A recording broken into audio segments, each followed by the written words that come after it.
Francisco, Philly, Yeah. Nashville, Lexington. Is Lexington like any of the previous three? No, it's definitely different. You know, I kind of start with Philly. Like, I grew up in that kind of environment. You know, it was very minority. It was in a section in North Philadelphia that was a little bit dangerous. So it was kind of like familiar for me, just being in San Francisco and where I grew up. So it was exciting, but then going to Nashville was just a complete culture shock. You know, just definitely the country music was different. You know, Broadway was different. Seeing people go on runs at 5 o'clock, 6 o'clock at night was definitely different. But I enjoyed it. You know, I learned a lot. I learned a lot about the city of Nashville, the culture that it has. You know, I actually enjoyed some of the country music, not going to lie. I went to a Luke Combs concert, which was very different. And then coming to Lexington. I think Lexington has just been a place where I felt love. You know, people embrace me, embrace the culture of, you know, the football program here, the city of Lexington. The goal is definitely to try to get to a horse race or, you know, just because I don't know nothing about that, to be honest with you. Only way I found out was from Will Levis's commercial. That's about the most I know. But I love it, man. I love it a lot, and, you know, I can't wait to explore more and more each and every day. So who are you cheering for, Eagles or Niners? Oh, I want to go hometown, the Niners. I call it 17-24. It's the goal. It's the goal. That Vanderbilt game was the low point for Kentucky season. Obviously, it was a great moment for you. What do you remember about that afternoon, and what impression did that leave on you? You know, just kind of talk a little bit brief about the game. It was a big day for the Vanderbilt program. You know, obviously with the struggles that they had in the recent years, it was just a big game to have. It was a big game to be a part of, and to know that I was able to contribute to just a historic day.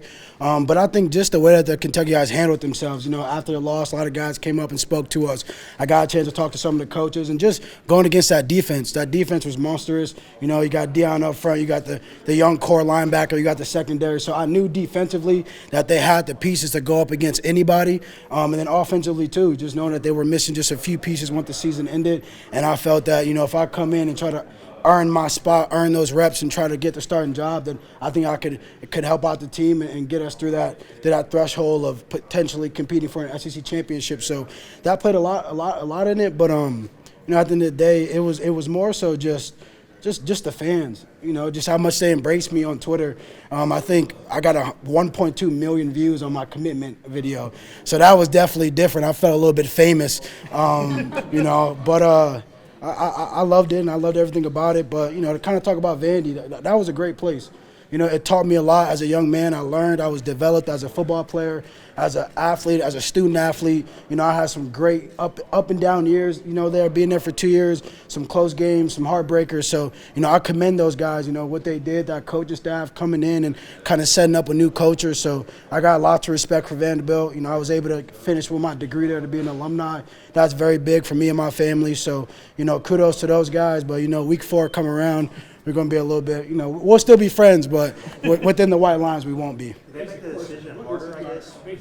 Just what is it like being a running back in the SEC, running between the tackles and all that? Oh, it's different. You know, you got bigger boys up front. You know, you got some guys that are going against who are going to be top 15, top 20 picks in the draft that following year. So it's just about coming in and competing and doing what you got to do, knowing that it's not going to be a walk in the park. You know, this conference is the best conference. I think everybody can agree to that. It's the next to the NFL. So you got to take care of your body the right way. You got to be able to prepare mentally and physically the right way, because it's not going to just be you're going to go get 100 yards. You know, you're going to have to fight just to get 50 yards. So I think that's the good thing, is it's testing me as a true running back, my vision, my eliteness, my elusiveness to be able to bring the whole game around me.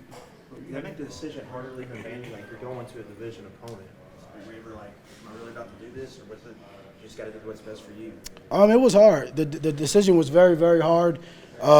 I cried, talked to a lot of family members, because, again, I enjoyed my 2 years at Vandy. I enjoyed building those relationships, and it's hard to say goodbye to your true friends who you blood, sweat, and tears with on that field, fall camp, summer ball, you know, et cetera. So it was definitely difficult. You know, having the possibility of potentially going back was definitely an option, but I had to do what's best for my family. I had to put myself in the best position to try to get to that next level. And kind of like I said a couple of days ago, but Kentucky is the place to be. As you can see, Benny Snell, C-Rod, Wandell, there's countless names, Pascal, like there's countless of guys who came from Kentucky and is in the league today. So I knew if that's my goal and that's my dream, then this is where I got to be to achieve that. You mentioned Chris and Benny. They've carried a heavy load here as the last two kind of featured backs as a power back. I know you're kind of that same type of runner. Are you ready for maybe a load like that if called on? Yeah, at the end of the day, I got to be Ray Davis. That's just what it is. I was born to be Ray Davis. I wasn't born to be C-Rod. I wasn't born to be Benny Snells. What those guys did was historic. Benny is in the history books. C-Rod's in the history books. But right now, I got to focus on just getting my foot in the door. And once I'm able to establish that, then Lexington's going to know who Ray Davis is, and I can be able to put myself in that category with those guys. But I can't think that far into it. I definitely believe I can handle that workload. I had a 262 carries at Vandy. So I've proven it. I've done it in my younger career as a freshman, but, when that time comes, that time comes. But I can't think about that right now. I got to think about going out there and winning the job. What are the similarities